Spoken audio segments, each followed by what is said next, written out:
오늘 함께 살펴보실 말씀은 열왕기상 17장 1절에서 7절 말씀입니다. 열왕기상 17장 1절로 7절, 제가 가지고 있는 구약성경 544면에 있습니다. 다 찾으셨으면 함께 읽으시겠습니다. 길라앗에 우고하는 자 중에 디셉 사람 엘리야가 아합에게 말하되 내가 섬기는 이스라엘의 하나님 여호와께서 살아계심을 두고 맹세하노니 내 말이 없으면 수년 동안 비도 이슬도 있지 아니하리라 하니라. 여호와의 말씀이 엘리야에게 임하여 이르시되 너는 여기서 떠나 동쪽으로 가서 요단 앞 그리 시냇가에 숨고 그 시냇물을 마시라. 내가 까마귀들에게 명령하여 거기서 너를 먹이게 하리라. 그가 여호와의 말씀과 같이 하여 곧 가서 요단 앞 그리 시냇가에 머물매 까마귀들이 아침에도 떡과 고기를 저녁에도 떡과 고기를 가져왔고 그가 시냇물을 마셨으나 땅에 비가 내리지 아니하므로 얼마 후에 그 시내가 마르니라. 아멘. 우리는 어제 본문을 통해서 오므리의 아들 아합이 이스라엘의 왕이 된 사건을 살펴보았습니다. 아합은 이스라엘의 왕이 되어서 20년간 이스라엘을 다스렸습니다.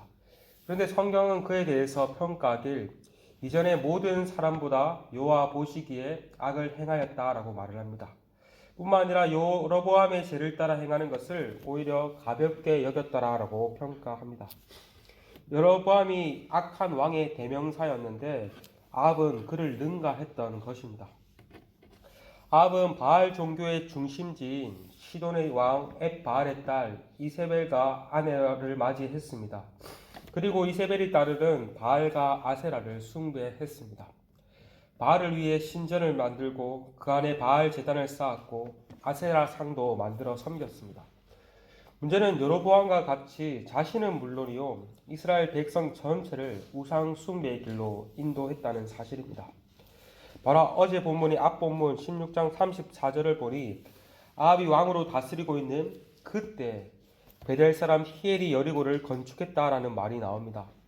히엘의 이러한 행동은 하나님의 말씀에 정면으로 위반하는 행동이었습니다.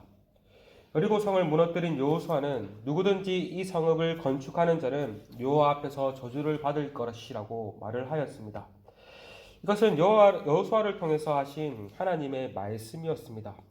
히엘은 그 말씀을 무시한 채 여리고 성을 건축했던 것입니다. 이처럼 아합 시대에는 왕과 백성 할 것 없이 총체적으로 부패했던 것입니다. 하나님이 가볍게 여겨지는 시대였고 하나님의 말씀도 가볍게 여겨지는 매우 영적으로 혼탁한 시대였습니다. 마치 사사시대와 같이 각기 자기 소견에 옳은 대로 행동했던 시대였던 것입니다. 이러한 영적 암흑기에 하나님께서 한 사람을 준비하셨습니다. 한 사람을 준비하시고 한 사람을 세우십니다. 그가 바로 오늘 본문에 나오는 엘리야입니다. 엘리야의 이름의 뜻은 여호와는 나의 하나님이라는 뜻입니다. 엘리야는 그 이름에 걸맞는 삶을 삽니다. 바알을 하나님으로 섬기는 아합과 이스라엘 백성들을 향해 여호와만이 참 하나님이심을 선포한 선지자가 바로 엘리야입니다.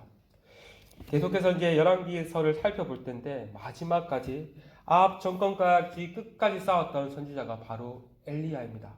그래서 아합 정권이 끝이 나면 엘리야의 사역도 끝이 납니다.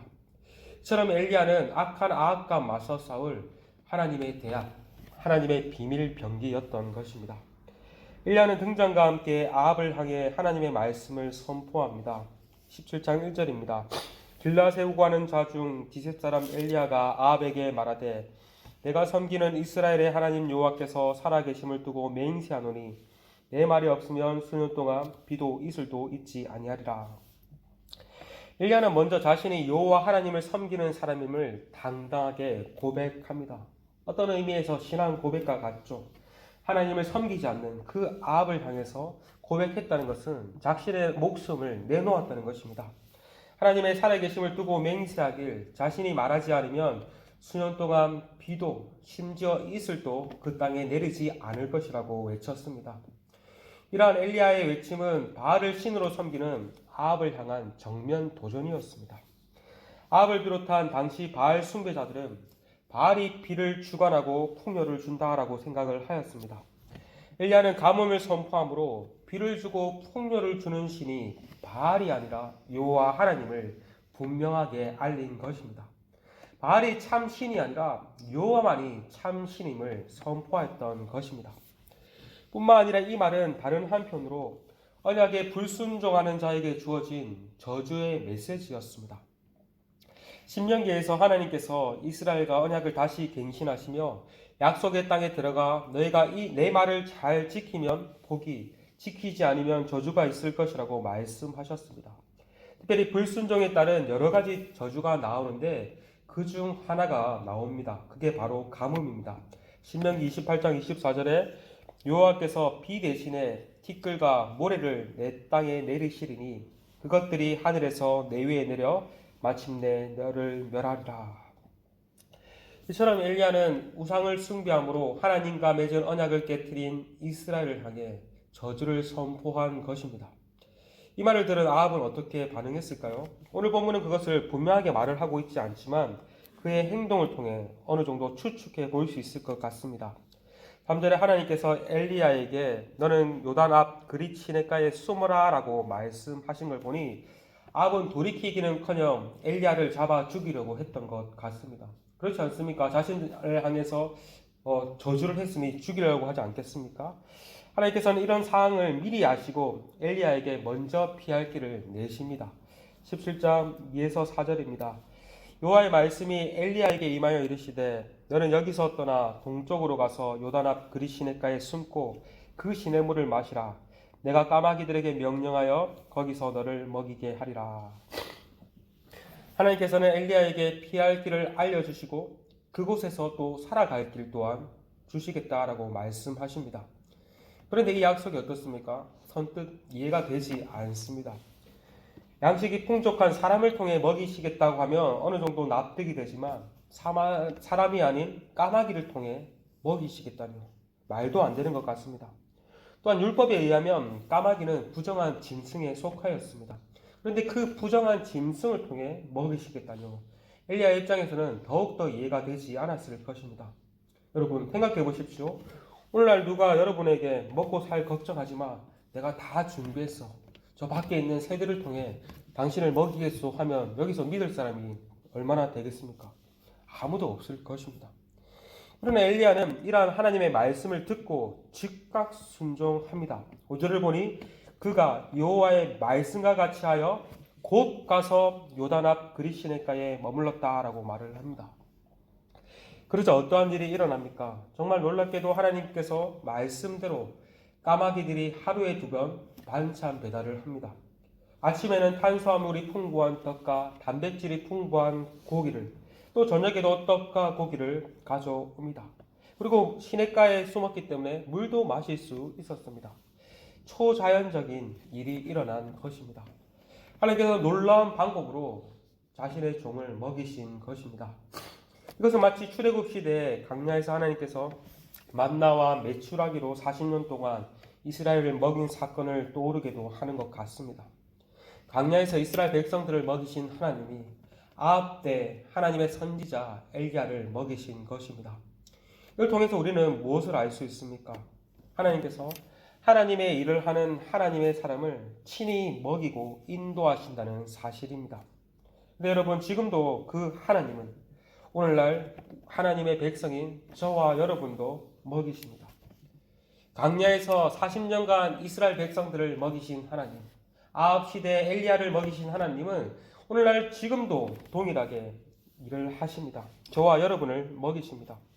우리는 그것을 우리의 과거의 경험을 통해 또 하나님의 사람들의 많은 간증들을 통해서 하나님께서는 놀라운 방법으로 우리의 필요를 아시고 채우신다는 사실을 알게 됩니다.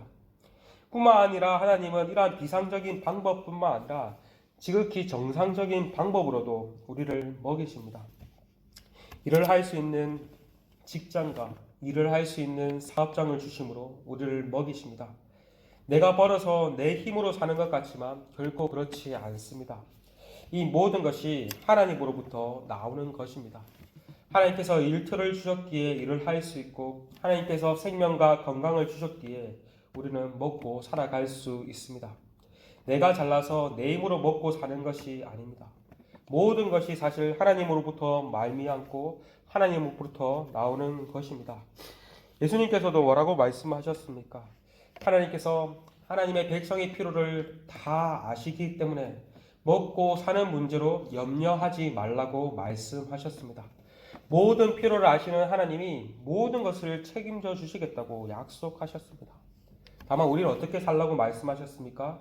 너희는 먼저 그의 나라와 그의 의를 구하며 살아라. 하나님의 뜻을 위해서 살아라 라고 말씀하십니다. 그럴 때 이 모든 것, 너희들이 필요한 모든 것들을 다 채워주시겠다고 약속하십니다. 취업과 사업과 또 결혼과 자녀의 진로, 모든 우리의 문제와 필요를 하나님은 다 아시고 그것들을 채워주시겠다라고 말씀하십니다. 오늘 우리에게 요구되는 것은 무엇입니까? 정말 하나님께서 우리의 아버지시고 오늘도 하나님은 비상한 방법과 지극히 정상적인 방법으로 우리의 모든 필요를 채워주신다는 이 사실을 믿음으로 반응해야 될 줄 믿습니다. 내 생각, 내 상식, 내 방법이 아니라 하나님을 신뢰하고 하나님의 말씀을 신뢰하고 그 말씀에 순종하여 하나님으로부터 공급하심을 받고 하나님께서 채워주시는 그런 복된 인생이 되시길 소망합니다. 시간 함께 말씀을 붙잡고 기도하며 나갔으면 좋겠습니다.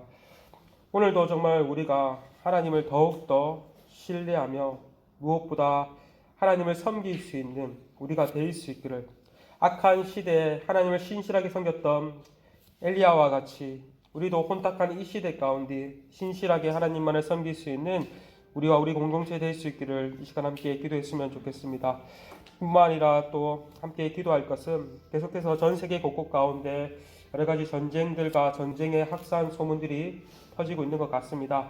하나님께서 정말 그 전쟁의 땅 가운데 평화를 허락하여 주시옵시고 또 여러 가지 어려움을 겪고 있는 사람들 가운데 하나님께서 위로와 보호함의 은혜가 있기를 기도하며 나갔으면 좋겠습니다. 이 시간 함께 기도하시고 개인적으로 기도하시겠습니다. 함께 기도하시겠습니다.